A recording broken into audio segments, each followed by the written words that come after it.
tulikuwa pale kwa event ya Mr. Seed, kulitoka drama yako na Bahati. Labda shida ilikuwa nini?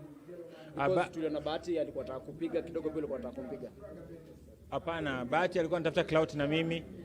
Unajua mimi nimekuwa jina yangu ni kubwa kushinda ya Bahati. So Bahati alikuwa anajaribu kujifanya maarufu na jina yangu, na unajua alikuwa anajichocha, kuna pesa, sijui kuna nini. Na unajua pesa hazipigi kelele zikiwa kwa mfuko. Maisha yako venye unakaa tu, hata sura yako venye unaangalia venye mimi nakaa, inafaa kusema kama uko na pesa ama una bro. So Bahati anajaribu kucompete na mimi. Na unajua sasa si wasanii wa gospel to compete. Si tuna represent, so ndio shida.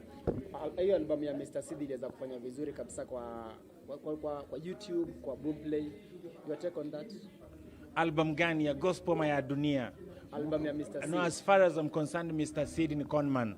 Kwa sababu alituita sisi wote, tukaenda emotionally venye Dadioe na ametuita leo, tukaenda kusupport kazi ya Mungu, tukatoa pesa, tukifikiri Mr. Seed ata invest hiyo pesa kwa kutoa nyimbo za Mungu, za kufanya gospel ingare, lakini Mr. Seed alifanya kuchukua ile pesa yetu, akaenda kushuti nyimbo na wanawake wako uchi, wakisema kwamba sijui tu wanawake ndio dawa ya baridi. Lakini as far as I'm concerned, dawa ya baridi, unajua anadanganya watu na si vizuri. Dawa ya baridi, kunywa maji moto na ndimu. Dawa ya baridi, tafuta makaa, tafuta kuni, washa moto. Hiyo ndio dawa ya baridi. Nikuulize pia kwa hiyo ngoma ya dawa ya baridi, tumeona couples wengi wameweza kufanya hiyo challenge hiyo ngoma. Mbona wewe hatujakuona na mpenzi wako, labda ama bado uko single? Sasa ndio nimekueleza, mimi siwezi yapia kwa vitu za conmanship. Mimi si participate kwa ukora. Dawa ya baridi haiwezi kuwa mwanamke. Hata ikakuwa bibi yako hawezi kuwa dawa ya baridi. Dawa ya baridi nimesema na nitarudia.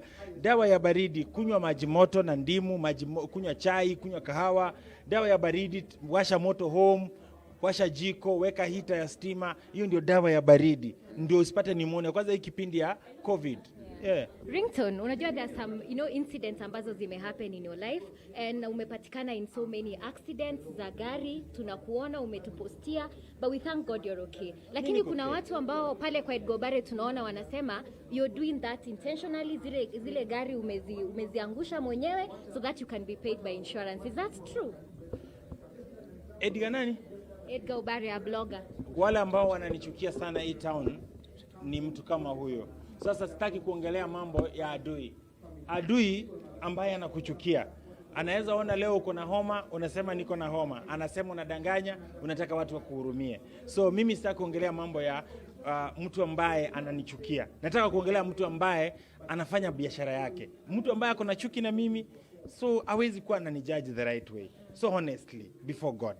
Yes. Okay, kuna hivi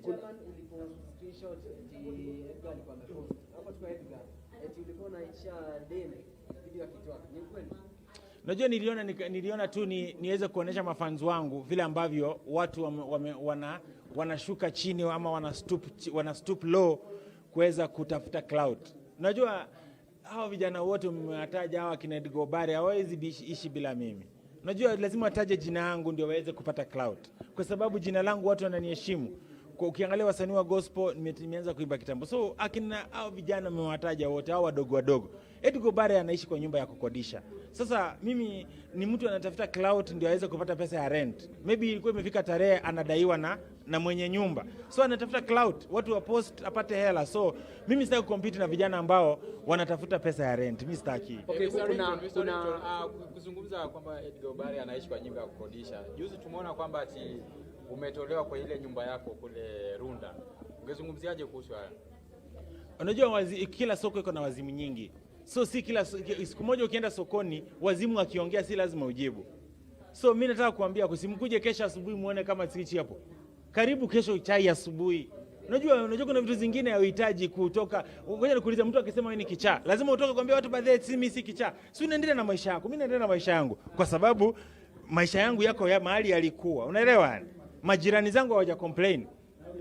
Okay, kuna album ya Willy Poul yenye inakaa The African Experience. Willy Poul tunajua ni star sasa na anatoa album, mbona hujapost kwa social media zako? Willy Poul ni star kwa kupoteza watu. So mimi siwezi ungana kwa kupoteza watu. Unamaanisha nini? Willy Poul ni mwizi. Aliiba pesa za kanisa akaenda kwa club. kama Bahati, kama Mr. Seed, wote hao ni watu. Evidence ni kwamba alimba Mungu sitalia mimi. Baada ya hiyo akaanza kuimba tekenye. Sasa hiyo kwa hiyo si evidence. Unataka nini nyingine? Si ndio ama? Bas. Ringtone, tumeona Eric Omondi ameingia kwenye siasa, ana support Jimmy Wanjigi. Sasa wewe ningetaka kukuuliza, in case a political aspirant approach, would you want to be their chief campaigner, as I know the chairman of gospel?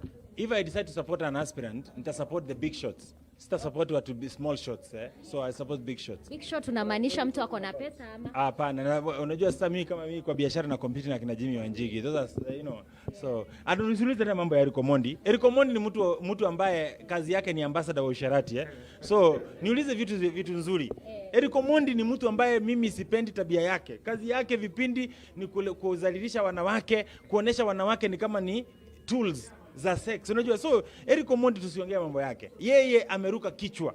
Siku nyingine aliposta akiwa uchi. So tusiongea mambo ya Eric Omondi. Tuongee kitu kingine mpya. I beg to still talk about Eric Omondi because the last time kulikuwa na wife material.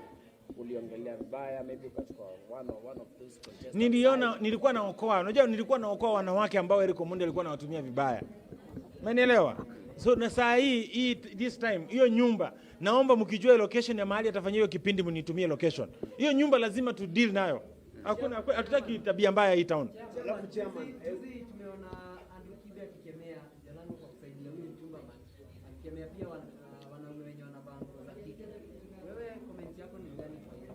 Mimi nakemea tabia ya wanaume ambao wanavaa nguo za kike kuanzia na Bahati na wengine mpaka huyo Mtumba. Hakuna haja ya mwanaume kuvaa nguo za wanawake, lakini pia huyo Kibe ana mdomo. Saa hii kwa hii generation yetu pia hapa Nairobi hataki watu wanapiga mdomo mingi bure. Ana value.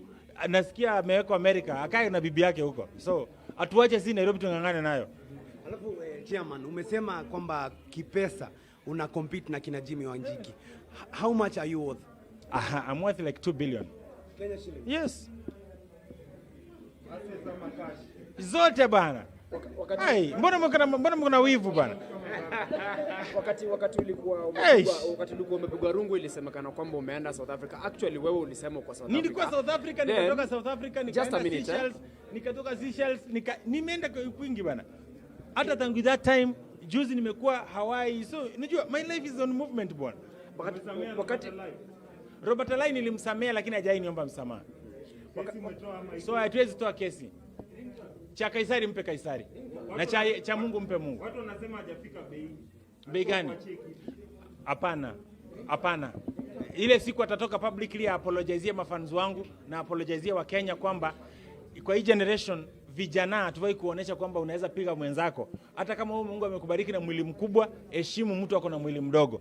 Kama Mungu amekubariki na wewe ni mrefu, heshimu mtu mfupi. Kama Mungu amekubariki wewe uko na mikono mikubwa, heshimu ule mtu ana mikono. So uwezi ende kupiga mtu ana mikono kwa sababu uko na mikono kubwa. So siku huyo mtu ataomba msamaha, he'll get back to his senses, tutazungumzia. Kuna ngoma yako moja ulifanya na Rose Muhando kisha ikakuja katolewa YouTube. Bado hajarudi. Nimesikia kuna wamehack, so nasubiri irudi. Yes. Ringtone, kuna wakati ulikuwa unatafuta bibi. Sijui kama ulipata ama mambo yaliendaje. Nilipata a lot of applications. Nikienda kuangalia nikaona ni kama sipati the right application. So naendelea kusubiria the right application. What's your type? My type is mwanamke ambaye anaweza omba masaa 7 in a day, ako tayari kuzaa watoto 7 at least, na mtu anapenda Mungu. So those are the qualifications. Ziko kwa mtandao.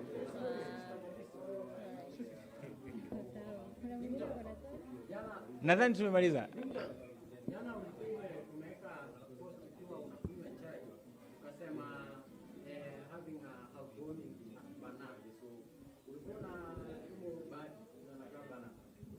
Hapana, banana kunaishi watu wa maana sana, si Bahati peke yake. Najua Bahati anaishi banana, kila siku akipita akienda Kiamburu anapitia Runda ndani, anataka aonekane kama anaishi Runda. Nataka tu kumjulisha Bahati kwamba si lazima upitange Runda kila siku, unaweza pita kwa barabara ya bypass, lakini banana kunaishi watu wa maana sana. Na niko na marafiki wengi sana wanaishi banana. So mimi naendanga banana sana. So banana ni place ya maana sana. Si kwangu, niko nimetembelea watu.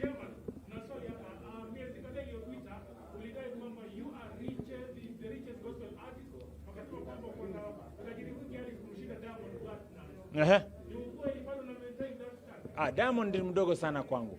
Diamond ako chini sana. So mimi hata siwezi taka kuzungumzia mambo ya Diamond Platinums kwa sababu Diamond Platinums ni mdogo sana. Kwa mambo ya utajiri, mimi baba yangu wa mbinguni ni goldi, niko na hela pesa nyingi, Diamond naweza mfadhili. So mambo ya Diamond tuzungumzie. Mimi ni mtoto wa mbinguni. Swala lingine?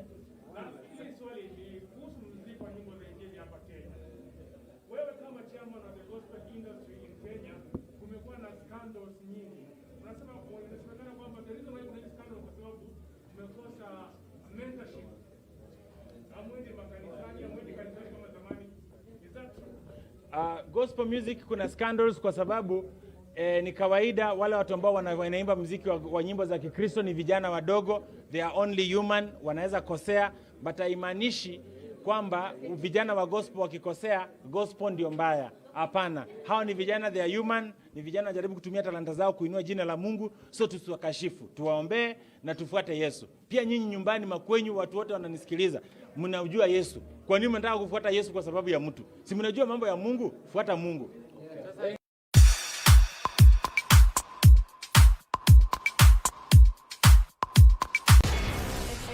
SPM Buzz.